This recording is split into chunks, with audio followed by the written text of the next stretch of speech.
입니다.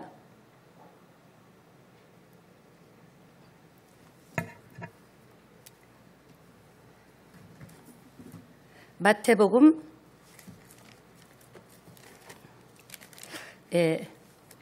마태복음 14장입니다. 한번 찾아보세요. 여러분 성경 찾아보시기 바랍니다. 14장. 영상으로 예배 드리시는 분도 찾으시기 바랍니다. 14장 22절로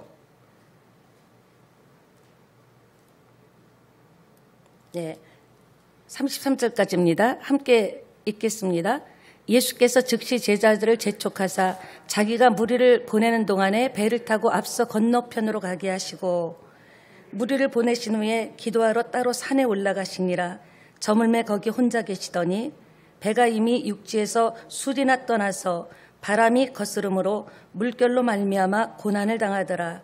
밤 사경에 예수께서 바다 위로 걸어서 제자들에게 오시니 제자들이 그가 바다 위로 걸어오심을 보고 놀라 유령이라 하며 무서워하여 소리 지르거늘 예수께서 즉시 이르시되 안심하라. 나니 두려워하지 말라.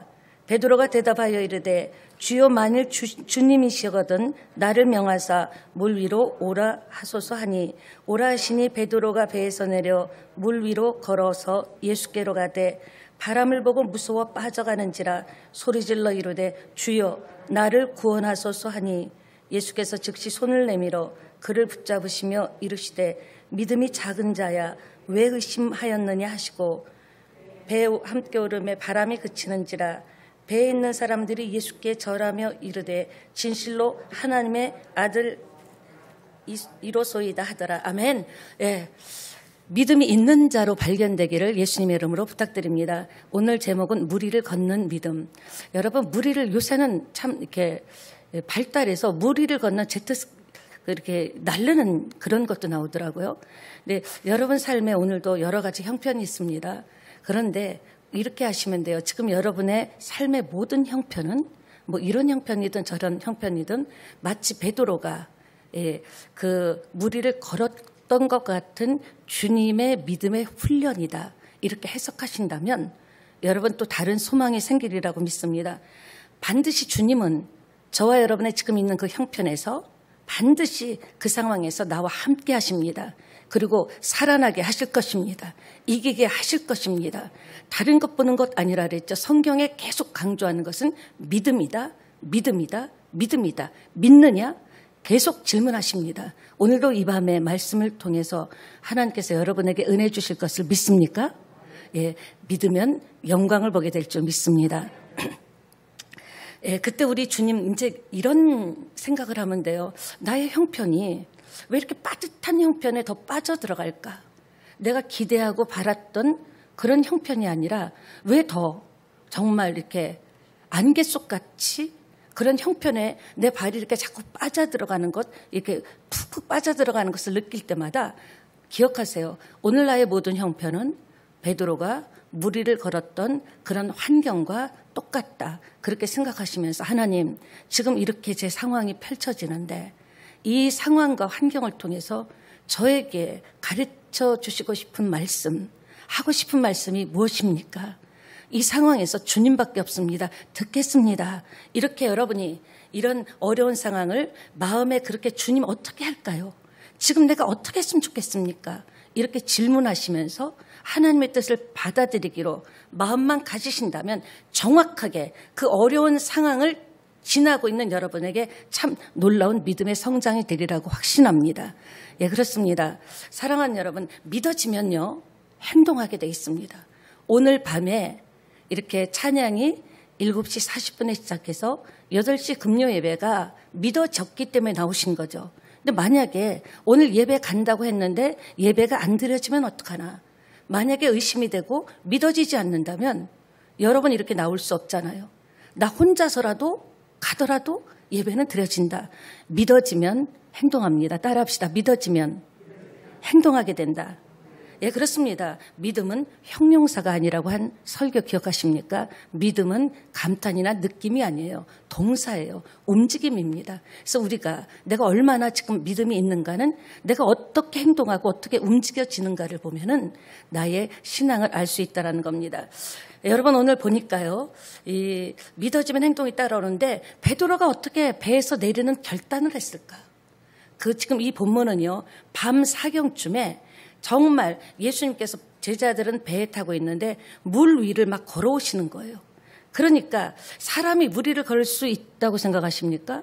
그러니까 제자들이 예수님이 그렇게 많은 기적을 보여주시고 체험하게 했음에도 불구하고 유령이라고 할 정도로, 그러니까 사실은 우리의 믿음은 정말 나의 믿음을 내가 신뢰할 만하지 않다라는 겁니다. 그렇게 예수님이 직접 우리와 계시다면, 만약에요, 지금 예수님이 이 땅에서 여러분과 직접 함께 계시는 거예요. 여러분에게 이렇게 메시지도 전하고 기적도 행하시고 그런 것들을 다 봤으면서도, 그러면서도 인생이라는 것은요, 끊임없이 신뢰하지 못하는 부분이 있다라는 겁니다. 예수님이 기적의 예수님인데 물 위를 걸어오지 못하겠습니까? 죽은 자도 살리시는데 그런 많은 것들을 경험했으면서도 불구하고 자기가 직접 그런 일에 맞닥뜨릴 때는 이렇게 제자들 같이 예수님을 유령이다 그러고 무서워하는 그런 사건이라는 겁니다. 그러니까 믿어지면 행동이 따라오게 되어 있는데 베드로가 배에서 뛰어내리는 결단을 왜 했을까요? 어떻게 했을까요? 그것은 간단합니다. 예수님이 배 안에 계시지 않고 물 위에, 바닷물 위에 계시기 때문에 베드로는 항상 생각이 뭔가 하나님과 함께 하기를 원했습니다. 예수님과 함께 하기를 원했습니다. 그러니까 지금 예수님이 가는 곳에 함께 하기를 원했기 때문에 베드로가 물 위를 걸어오는 예수님을 보고 순간적으로는 당황을 했지만 그가 이렇게 결단을 한 겁니다. 그러니까 물 위에 서 계시니까 그런 겁니다. 베드로의 원칙은 주님이 가는 곳에 자기도 가는 겁니다. 우리의 원칙이 주님의 마음이, 주님의 생각이, 주님의 행동이, 주님이 하셨던 일들이 가는 곳에 우리도 갈 수 있다면, 나도 가기를 원한다면 아마 저나 여러분의 삶은 지금하고는 확연히 달라지지 않을까, 그런 생각을 해봅니다. 여러분, 만약에 여러분도 어떤 형편과 상황이 생겼을 때 고민하고 갈등하고 괴로워하는 것이 아니라, 하나님께서 내가 지금 내 형편은 베드로가 물 위를 걸어야 되는 그런 형편이구나. 내가 하나님께 그럼 어떻게 했으면 좋겠습니까? 이렇게 물어본다면 베드로가 경험했던 물 위를 걷는 경험을 나도 할 수 있겠구나. 난세의 영웅이 나온다 그러죠. 항상 극한 상황에서 하나님의 기적은 저와 여러분에게 펼쳐진다라는 것을 기억하시고, 여러분의 형편이 지금 정말 물 위에 예수님 있는 데 가야 되는데 그런 마음이 있지만 두려운 마음도 있다면, 이 형편을 통해서, 이런 상황을 통해서 하나님께서 나를 믿음으로, 나의 믿음을 성장시켜서 하나님이 기뻐하시고 이 땅에서도 신앙생활에 승리하게 하시려는 그런 이유 때문에 질병이나 문제나 여러 가지 사건 사고가 생길 때, 하나님 그럼 제가 어떻게 했으면 좋겠습니까? 하나님 이 사건을 통해서, 지금 나에게 펼쳐진 말도 안 되는 이 상황을 통해서 하나님 내가 뭘 깨닫기를 원하십니까? 뭐를 제가 체험하기를 원하십니까? 어떤 결단을 하기를 원하십니까?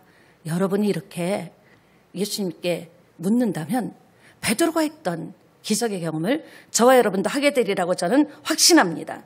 그런데 그대로 경험이 되는데, 베드로가 했던 그대로 어떤 상황에서든지 이렇게 하나님 그러면 어떻게 했으면 좋겠습니까?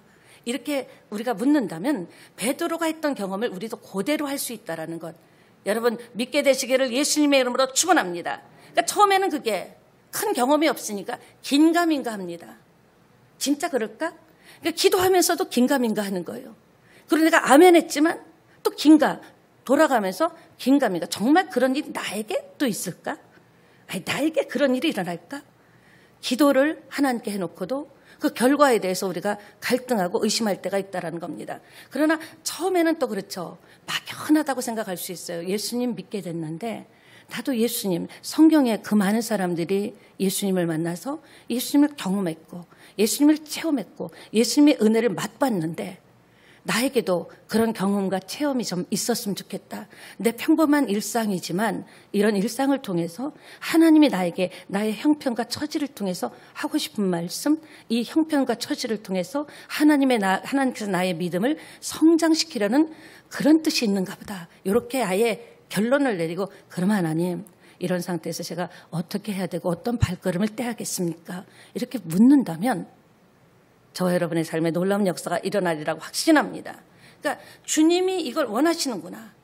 우리가 자꾸 이렇게 묻다 보면요, 지금은 힘들지만 주님이 이 문제를 통해서 믿음으로 이기기를 원하시는구나. 주님이 지금 내 문제 안에 계시는구나. 주님이 지금 저 사람 안에 계시는구나. 이런 것들을 계속적으로 체험하기를 원해서 간구한다면 여러분에게 놀라운 은혜를 느끼게 될 줄 저는 확신합니다. 그러니까 하나하나 기록해 놓으세요. 어떤 사건이 있을 때 그냥 기록하는 게 제일 좋습니다. 이렇게 기록해 놓고, 하나님 지금 제가 앞이 캄캄합니다. 뭐 도와주는 사람도 없고 어떤 기대할 수도 없는, 그냥 이렇게 하루하루 연명하는, 그냥 버티는 상황인데, 이런 형편과 상황이 베드로가 무리를 걷게 한 상황인 줄 믿습니다.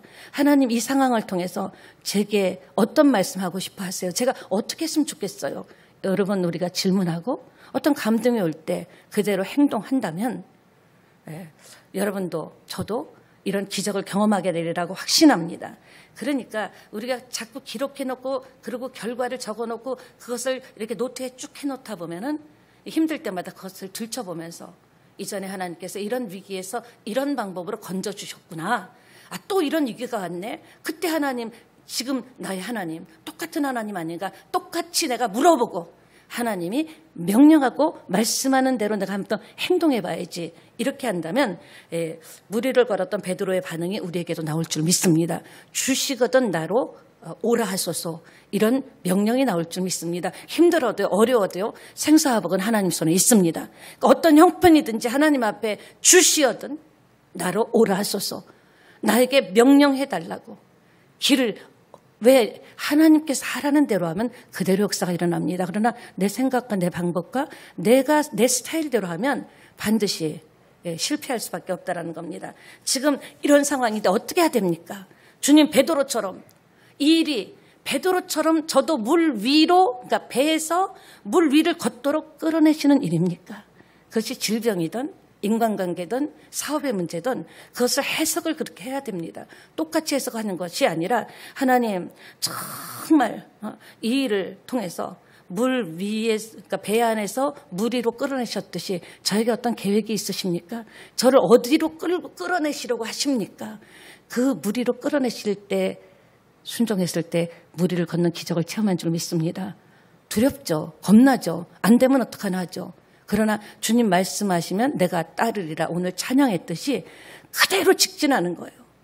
전혀 변형시키지 않고 그대로 할 수 있는 믿음의 용기만 생긴다면 뭐 얼마든지 간증이 넘치는 교회가 되리라고 확신합니다.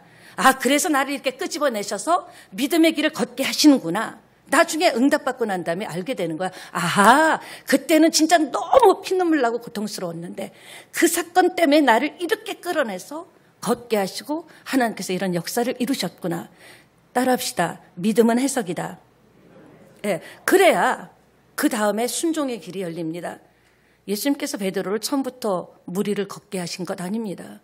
베드로가 예수님을 알지도 못하고 믿지도 못할 때는 무리를 걸으라고 명령하지 않았습니다. 무리를 걸으라 하지 않았습니다. 그런데 주님이 어떻게 했습니까? 처음에 베드로가 믿음이 없을 때 말씀을 주시면서 베드로로 결단하게 하시고, 그리고 베드로의 믿음이 이제 딱 이때는 되겠다 할 때 주님께서 무리를 걸어오라고 명령하신 줄 믿습니다. 어느 순간에 베드로도 주여 주시거든 나로 걷게 하소서, 무리를 걷게 하소서, 이런 고백이 나왔다라는 겁니다. 여러분의 모든 형편과 삶은 결국 우리를 그런 고백의 자리로 끌고 가는 과정입니다. 그 과정에서 이겨낸다면, 견뎌낸다면, 그러니까 여러분, 하나님께서 여러분에게 어떤 명령을 하실 때, 어떤 감동을 주실 때 여러분 그냥 주시는 것 아닙니다. 나로서는 연약한 것 같고 안 되는 명령, 내가 어떻게 그런 일을 할 수 있어? 어떻게 내가 그렇게 그런 믿음을 가질 수 있어? 기억하세요. 베드로가 하나님, 예수님 모를 때는 오라고 하지 않았습니다. 예수님을 통해서 같이 다니면서 예수님에 대해서 체험하고 경험하고 하나님 나라를 알게 되고 그것을 이제 알게 되었다 할 때 예수님께서 무리를 걸어오라 하신 줄 믿습니다. 그러니까 여러분에게 지금 하나님은 여러분의 삶을 지켜보고 계십니다. 무리를 걸어오라 하실 때가 될 때까지는 절대 어떤 명령도 하지 않는다라는 것을 여러분 꼭 기억하시기 바랍니다. 그러니까 내가 내 생각에는 부담되고 감당할 수 없지만 하나님이 보실 때는 이제 주의 일을 알게 되고 주님의 뜻을 알게 되고 하나님의 은혜를 기적을 경험했기 때문에 이제는 무리로 걸어올 수 있는 믿음이 됐다 하기 때문에 여러분에게 감동을 주시는 겁니다. 여러분에게 무리를 걸어오라고 말씀하시는 줄 믿습니다. 그러니까 꼭 이 말씀을 기억하셔야 됩니다. 주님이 오라 할 때 무리를 걸어야 되는 거예요. 오라 하지도 않았는데 으쌰으쌰해서 하나님이 이렇게 하라 지시하지 않았는데 이때쯤이면 되겠지? 한번 해볼까? 이런 마음으로 했다가는 물에 빠져 죽습니다. 잘못하면. 오라 해야 걸어야 될 줄 믿습니다. 그러니까 주님의 뜻이, 그러니까 여러분에게 하나님께서 확실히 말씀하시고 그리고 그것이 주님의 뜻이라고 여러분이 확인을 해야 돼요. 무조건 내 뜻이라고 하는 것이 아니라 하나님께서 계속 나에게 말씀을 주시고 나는 또 그 말씀을 받고 이게 주님의 뜻이라는 것을 확실히 확인하게 될 때 그때 그러면 남는 건 뭡니까? 순종만 하면 됩니다. 하나님의 뜻이 여러분에게 이 밤에도 임합니다. 그럼 여러분이 확인해야 돼요. 분명히 확인해야 됩니다. 꼭 기억하세요. 이게 주님의 뜻이구나. 나에게 하나님께서 기회를 주시는 것이구나. 하나님께서 나를 하나님을 경험하게 하시는 것이구나. 이렇게 확인이 될 때 남는 건 따라합니다. 순종이다. 순종은 반드시 하나님의 역사를 체험하게 됩니다. 그래서 근데 보세요. 이거는요. 이런 행동 베드로가 이런 행동을 할 수 있었던 근거는 말씀입니다. 여러분이 어떤 순종을 하게 되는 근거는 말씀입니다. 그 말씀이 내게 확인되면 우리는 믿어지면 움직이게 돼 있습니다.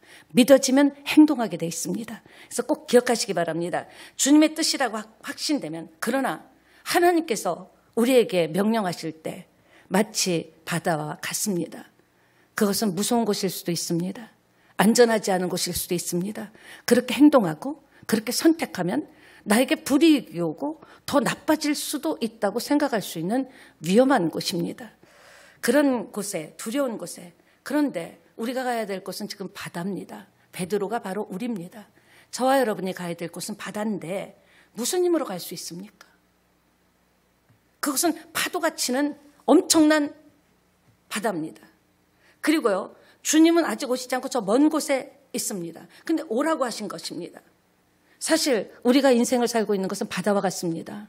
언제 풍랑이 일지 모르고요. 언제 파도가 칠지 모르고요. 언제 어떤 상황이 일어날지 해일이 일어날지 모르는 그런 엄청난 곳입니다. 베드로는 결심했습니다. 두렵습니다. 그러나 두려움을 이기고 도전하면서 첫 발을 내디딥니다. 여러분에게 감동이 온 것이 있다면 환경은 계속적으로 여러분을 강압할 것입니다. 아직은 아니다. 아이고 그 믿음 갖고 되겠느냐. 지금 예수 믿은 지 얼마 됐다 그러냐. 이렇게 그곳이 두렵고 무서운 곳이 확실하지만 두려움을 주고 겁을 줍니다. 그때 여러분 도전하며 첫 발을 내디디시기 바랍니다. 첫 발을 딱 내디뎠는데 깜짝 놀랐습니다. 차갑습니다. 발밑으로 막 물이 들어옵니다. 그런데 또 깜짝 놀랄 것은 이상하죠. 마치 그 순간 발을 믿음으로 내딘 순간 받침대가 밑에서 딱 받쳐주듯이 걸어지는 겁니다. 그러면서도 분명히 걸어지는데도 발이 차갑고 빠져 죽을 것 같고 두려움이 오고 온몸에 옷이 젖고 겁이 나는 겁니다. 그게 인생입니다. 자칫하면 죽음의 길이죠. 순간적으로 빠져버리면 고난의 길이고 고독한 길입니다. 여러분 우리가 하나님 사랑하고 하나님 뜻대로 사는 길은요. 박수 쳐주는 길이 아닙니다. 외로운 길입니다. 고독한 길입니다. 때로는 두렵고 무서운 길입니다. 어떤 때는 죽을 것 같은 고통의 길입니다. 그러나 베드로처럼 주님이 동행하면 주님이 내가 너와 함께한다. 한번 해봐라. 하나님의 음성을 듣고 가야 됩니다. 내 마음대로 하면 안 돼요. 우리가 많이 실패하는 것은 내 기도 제목 갖고 기도했다고 근데 안 된다고 합니다. 주님께서 내가 어떤 기도 제목을 놓고 집중 기도했을 때 어느 날 주님의 명령이 옵니다. 와라. 배 밖으로 나와라. 바다를 걸어와라. 이런 주님이 동의하고 맞다고 할 때까지 인내로 기다려야 되는 거예요. 그래서 어느 날 말씀이 떨어질 때, 하나님께서 말씀하실 때 우리가 행동하고 계획을 세우고 세운 계획을 달려나갈 때 반드시 응답이 있다라는 겁니다. 사랑하는 여러분, 주님이 홀로 가면 무서운 길이지만 저나 여러분이나 예배드리는 이 시간이나 또 이제 기도하는 시간이나 주님이 함께하는 시간인 줄 믿습니다. 주님이 동행하면 무섭지 않습니다. 두렵지 않습니다. 베드로가 그런데 어떻게 됐습니까? 물 위를 걷다가 큰 파도를 보고 순간적으로 두려운 마음, 그러니까 우리에게요, 두려운 마음이 생기면 사단의 역사죠. 금방 무너집니다. 결단했던 것이 순간적으로 무너지고 완전히 파도같이 산산조각 나버립니다. 물속에 쑥 빠져들어갔을 때 베드로는 그렇게 생각했습니다. 아, 이렇게 죽는구나. 아니, 조금 전만 해도 받침대가 있듯이 걸었는데 이렇게 죽는구나. 눈물이 나며 이 믿음이 막 흔들립니다. 제가 그림 한번 보여드릴게요. 한번 볼까요? 네, 잘 보이십니까? 베드로가 물에 빠졌을 때 주님은 가만히 있지 않으셨습니다. 주님의 손을 딱 내밀어서 물속에 빠져있는 베드로의 손을 잡고 끌어올렸다라는 겁니다. 여러분 속지 마시기 바랍니다. 여러분이 기도하고 있고 바라고 헌신하고 예배하는, 그리고 기도 제목 모든 것에 두려움이 있고 안 되면 어떡하나 하지만 홀로 가는 것 같지만 우리가 결정적인 순간에 빠져있을 때 베드로의 손을 잡아주셨듯이 주님은 베드로의 손을 잡아주셔서 끌어올렸습니다. 저는 베드로가 평생 어려울 때마다 또 그 이후에 많은 연단이 오고 안 되고 무너질 때마다 그날을 기억했을 것 같습니다. 바닷속에 빠졌을 때 그 두려움, 자기는 이제 죽는다고 하는 바로 그 절대절명의 순간에 예수님의 손이 딱 자기 손을 잡았을 때 손의 느낌의 그 감촉, 그리고 예수님께서 자기를 끄집어 올렸을 때 주님의 그 품. 베드로는 평생을 힘들고 어려울 때마다 그날을, 비록 자기는 불신 때문에 바다에 빠졌지만 그 손길, 그 음성, 예수님의 품을 잊지 못했을 것 같습니다. 여러분은 예수 믿고 오늘날까지 예수 믿으면서 평생 잊을 수 없는 장면이 있으십니까?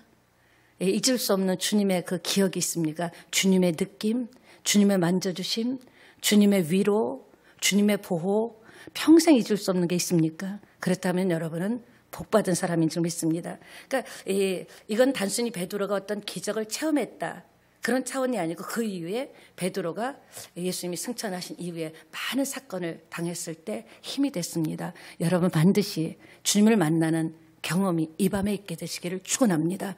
그 주님은 지금도 살아계십니다. 여러분이 지금 물에 바닷속에 빠져서 곧 죽을 것 같은 환경 속에 있고 상황 속에 있더라도 하나님 결코 우리를 그냥 놔두지 않습니다. 우리가 주님 앞에 집중하면, 살려달라고 하면 반드시 이 밤에 여러분의 문제 속에 빠져있는, 어두움 속에 빠져있는 여러분의 손을 잡아 끌어 안아주시리라고 저는 확신합니다. 여러분, 그것이 바로 베드로에게 어떤 어려움이 왔을 때마다 그는 생각했습니다. 아, 내가 분명히 걸었는데 두려움이 오는 순간 믿음이 박살나면서 내가 죽을 뻔했지. 끝까지 믿음을 지켜야지. 여러분, 신앙생활 하다 보면 믿음이 흔들릴 때가 있습니다. 약해질 때가 있습니다. 그럴 때마다 오늘 베드로의 이 사건을 기억하시기를 바랍니다. 믿음이 전부인 거예요. 믿음이 무너지는 순간, 어제까지 믿음으로 별별 기적과 역사를 체험했다고 하더라도 어느 날 여러분 안에 두려움이 왔을 때 두려움을 받아들이면 안 되는 거예요. 강도가 왔는데 받아들이는 그런 사람이 어디 있습니까? 여러분의 인생을 도둑질하고 망하게 하고 멸망시키려고 사단이 들어와서 안 되는 생각, 잘못된 생각, 불신앙의 생각을 줄 때 받아들이면 우리는 물에 빠져 죽을 수밖에 없습니다. 그때마다 오늘 이 사건을 기억하시고 힘을 내는 여러분 되시기를 축원합니다. 믿음으로 살아보는 것은 실제로 내가 경험하지 않고는 제가 설명을 해도 어려워요. 내가 맛을 봐야 맛을 아는 샘표간장이라고, 여러분이 믿음으로 살아본 경험이 있어야 그 경험을 기억해서 또 믿음으로 살 수 있는 겁니다. 그래서 이 밤에도 기도할 때 믿음으로 살게 해달라고 기도하시기를 예수님의 이름으로 축원합니다. 그러니까 주님이 오라 할 때 믿어지니까 가는 거예요. 여러분의 기도 제목이 주님이 응답하실 것을 믿어질 때 응답이 오는 겁니다. 기도를 아무리 오래 해도 기도하고 나서 되겠나? 여태까지도 안 된 굉장히 오래된 문제인데 지금 뭐 어떤 문제는 10년이 넘은 문제고 내가 벌써 거기서 벗어날 수 있을까 의심하는 순간 그 기도는 땅에 떨어지고 절대 응답받을 수 없습니다. 이제 이 밤에 우리가 기도할 때 제자들은요, 다른 제자들은 배 밖에서 나오지 않았습니다. 무리를 걸어보지도 못했습니다. 무슨 말입니까? 그들은 배가 안전하다고 생각했는데 여러분이 지금 안전하다고 생각하는 곳, 그곳 안전한 곳 아닙니다. 큰 풍랑이 일면 완전히 뒤집어지는 곳입니다. 정말 안전한 것은 하나님의 말씀입니다. 말씀대로 저와 여러분이 믿어지니까 결국 뭡니까? 그냥 앉아있는 사람과 배 위를 무리를 걸은 사람의 차이는 따라합시다. 믿음의 차이다. 예. 그러니까 다른 사람이 볼 때는 여러분이 이해가 안 될 수도 있어요. 뭐 이 더운 여름에 금요 철야까지 가냐. 심야예배까지 피곤하고 하루 종일 일했는데 다른 사람은 도무지 이해할 수 없는 그런 이해가 안 되는 행동도 하게 될 수 있습니다. 그러나 그것 때문에 우리가 인생의 힘든 문제를 구경만 하고 낙심만 할 것이 아니라 포기하자, 그만두자 하지 말고 기도할 때 하나님의 은혜를 우리가 받게 될 줄 믿습니다. 말씀을 마무리하겠습니다. 여러분 잘 아셔야 됩니다. 우리 안에는 좌절이 있습니다. 깊은 좌절이 있습니다. 그래서 자기도 모르게 안 된다. 이번에는 어렵겠다. 불가능하다. 하나님의 은혜를 헛되이 받고 있다는 거죠. 무서운 겁니다. 우리 고린도후서 6장 8절로 10절 한번 보겠습니다. 함께 읽습니다. 시작. 영광과 욕됨으로 그러했으며 악한 이름과 아름다운 이름으로 그러했느니라. 우리는 속이는 자 같으나 참되고 무명한 자 같으나 유명한 자요 죽은 자 같으나 보라 우리가 살아있고 징계를 받는 자 같으나 죽임을 당하지 아니하고 근심하는 자 같으나 항상 기뻐하고 가난한 자 같으나 많은 사람을 부유하게 하고 아무것도 없는 자 같으나 모든 것을 가진 자로다. 아멘. 깊은 좌절 있죠. 그래서 힘들다. 진짜 불가능하다. 힘이 많이 드네. 이게 솔직한 고백입니다. 그런데 우리는 그래서 못했나요? 아니잖아요. 그래야 되는데, 못해야 되는데, 안 해야 되는데 그럼에도 불구하고 우리는 할 수 있는 존재, 해온 것이라는 것을 확신하시기 바랍니다. 그러니까 또 정말 놀라운 삶을 살아내는 거예요. 안 되는데, 못하는데, 불가능할 것 같은데도 그래서 안 되는 게 아니라 지금도 이 밤에 예배드리고 또 기도할 것이고 여러분이 많은 것들을 지금 하고 있다라는 것입니다. 또 무슨 말입니까? 능력은 믿어지는 데서 나오는 줄 믿습니다. 무슨 조합입니까? 왜 이렇게 되죠? 따라합시다. 하나님의 은혜 때문이다. 모든 것이 죄인인데 하나는 의인이에요. 또 우리는 실패자인데 또 한편으로는 이기는 자입니다. 모순이죠. 우리는 능력이 하나도 없는데 또 하나는 모든 것을 할 수 있는 자라는 거예요. 여러분의 선택에 달려 있습니다. 분명히 할 수 없고 무명한 자인데 아무것도 할 수 없는 자인데 믿음으로 서면 할 수 있게 되고 모든 것을 할 수 있는 자가 될 수 있다는 겁니다. 여러분 어느 편에 서시겠습니까? 은혜가 뭡니까? 내 안에 거하는 것. 우리 힘으로 안 돼요. 왜 예수님께서 이 사건을 말씀하셨는가? 그 이야기를 하고 마치겠습니다. 너희들이 제자들이 말씀대로 산다고 하는데 사명을 감당하기 위해서 노력하고 애쓰고 막 몸부림치는 게 그렇게 살까 봐 너무 안타까운 거예요. 그렇게 해서 되는 게 아니라는 거예요. 우리가 생활을 최선을 다해야죠. 열심을 다해서 살아야 되지만 우리가 애쓰고 노력하고 열심으로 한다고 사라지는 게 아니라는 것을 또 그렇게 고민하고 살까 봐 애터지고 살까 봐 예수 믿으면서도 내가 뭔가 열심히 해야 되고 내가 뭔가를 해내야 되고 고민하고 아파하고 잠 못 자고 그럴까 봐 오늘 이 말씀을 주신 줄 믿습니다. 뭐 열심히 사는 건 나쁜 건 아니지만 그렇게 살면 반드시 실패한다라는 거예요. 그렇게 살면 내 노력으로 한번 해보려고 하고 참고 견디고 노력하고 이러면 반드시 실패한다라는 거죠. 그리고 안 되는 나에 대해서 실망하는 거예요. 내가 그렇게 노력했는데도 안 되네. 내가 그렇게 참았고 견뎠고 난 한다고 했는데도 안 되네. 그러다 보니까 좌절감이 생기고 자신한테 절망하고 실패 의식을 갖게 된다는 거죠. 그게 아니라 우리의 노력에 달린 게 아닙니다. 우리가 사명 감당하고 이 땅을 승리하는 것은 예수님과 동행해야 된다는 거예요. 여러분, 너희가 나를 떠나서는 아무것도 할 수 없다라는 것. 이것을 오늘 본문이 말씀하고 계십니다. 예, 주님과의 관계를 소홀히 하고요. 여러분이 아무리 열심히 살아도 땀 흘리고 노력해도 실패할 수밖에 없습니다. 가장 중요한 것은 주님과 동행하는 겁니다. 주님 안에 거하는 게 문제예요. 주님 안에 거하고 주님과 함께하는 것을 소홀히 하면서 24시간이 아니라 48시간을 뛰고 달려도 안 된다라는 거예요. 그러니까 주님께서 그렇게 하지 말라는 거예요. 애쓰지 말고 애터지지 말고 먼저 나와 하나 되는 것, 나와 동행하는 것, 내 안에 거하는 것, 그것이 완성될 때 나는 말할 것이다. 무리를 걸어라, 사업을 해라, 무엇을 펼쳐라, 비전을 이뤄라, 명령할 것이라는 겁니다. 기도하시겠습니다. 하나님, 주님과의 관계를 소홀히 생각하고 항상